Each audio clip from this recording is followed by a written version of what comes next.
Ferruccio Lamborghini, a man of unwavering will, always knew what he wanted and how to achieve it. He dreamed of creating a car accessible not only to the elite but also to ordinary people.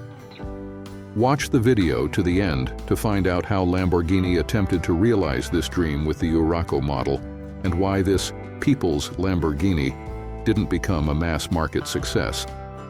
Ferruccio Lamborghini was obsessed with the idea of creating a car accessible not only to millionaires and racers, but also to ordinary people who simply needed a high-quality, reliable, and preferably fast car. This was a similar thought, incidentally, entertained by Ferdinand Porsche, creator of the Volkswagen, the people's car, as its German name implies.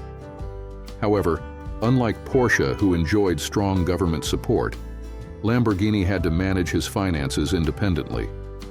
The money for a mass-market Lamborghini had to be earned first, and to do so, he launched the expensive 350 GT model to accumulate the necessary capital and gain experience for realizing his ambitious plans to conquer the mass market.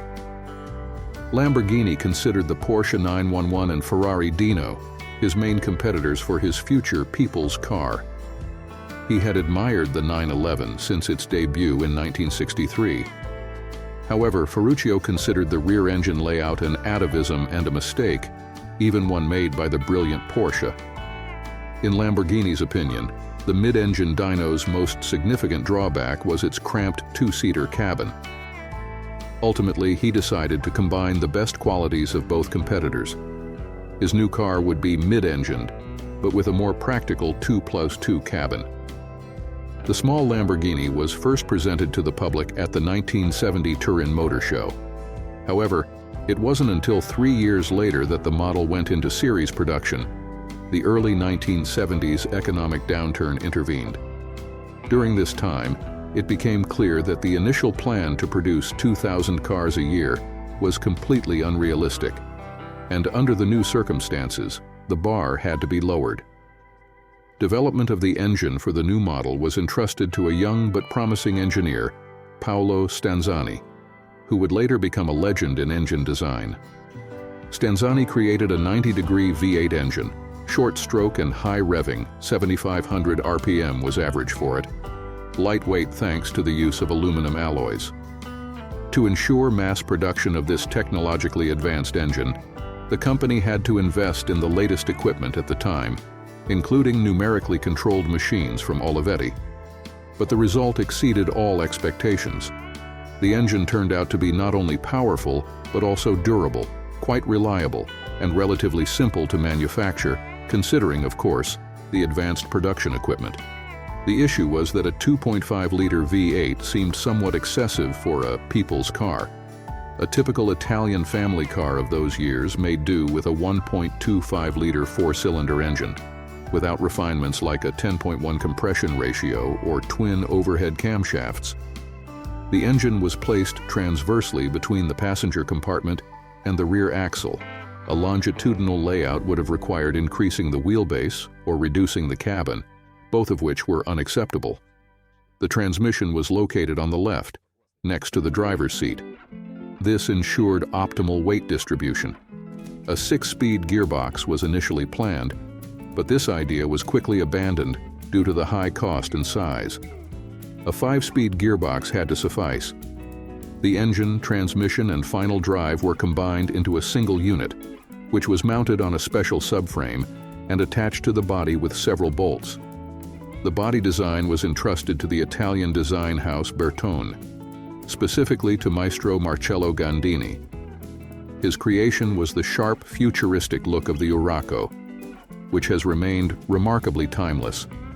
A highlight of the design was the unique air intakes in place of the rear window. Yes, they somewhat limited visibility, but they looked very effective and provided airflow directly to the engine. However, while ensuring excellent airflow to the engine, Maestro Gandini seems to have overlooked the need to provide access for mechanics. To perform even routine operations, such as valve adjustment, it was necessary to unscrew the subframe mounts and remove the entire power unit from the car. This procedure took 3 to 4 hours even for qualified specialists at Lamborghini's authorized service centers. The quick and easy access found, for example, in the Miura with its lifting rear end, could only be dreamed of. In the front of the car, where the trunk should ideally be, most of the space was occupied by the cooling system radiator. The rear air intakes alone were insufficient for effective cooling of the powerful V8. The battery also had to be moved there. There was no room for it in the engine compartment. As a result, in addition to the radiator and battery, the front compartment only contained the spare wheel and a set of tools. And yet, Marcello Gandini managed to carve out space for a tiny 168-liter trunk, more symbolic than practical. The car received fully independent suspension with McPherson struts, and the combination of telescopic shock absorbers and trailing arms provided excellent stability even at high speeds. The brakes on all wheels were disc brakes, a fairly progressive solution at the time. The model was named Urraco, Hurricane, partly an analogy with the Lamborghini Miura, but more in the spirit of Maserati, which named their cars after wins: Mistral, Ghibli, Khamsin, etc. The Italian Hurricane, in its top version, developed 250 horsepower, accelerated to 100 km/h in 6.6 seconds, and reached a top speed of 246 km/h. It's worth noting that the 250 HP version didn't appear immediately.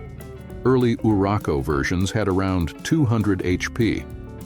Calculations for the American market didn't pan out, so a special modification was created for the Italian market with an engine displacement of less than 2 liters to reduce taxes, which in Italy were calculated based on engine displacement. This trick worked, and domestic demand increased. Simultaneously, it turned out that American partners, striving to reduce harmful emissions, ordered the P111 version with reduced power of 180 HP. European buyers, on the other hand, craved speed and power, and for them, a 3-liter P300 version with 250 HP was developed. The 300 involved more than just a simple increase in displacement. The valve train was modernized. Each cylinder block received 2 camshafts instead of 1. The fuel system consisted of 3 twin Weber downdraft carburetors located above the engine. Fuel consumption was impressive, around 20 liters per 100 kilometer, but the engine's lifespan was at least 100,000 kilometer.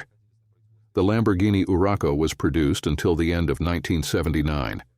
Total production amounted to only 776 units, 66 American P111s, 520 mid-range P250s, and 190 powerful P300s. Subscribe to the channel to not miss new videos about the history of cars.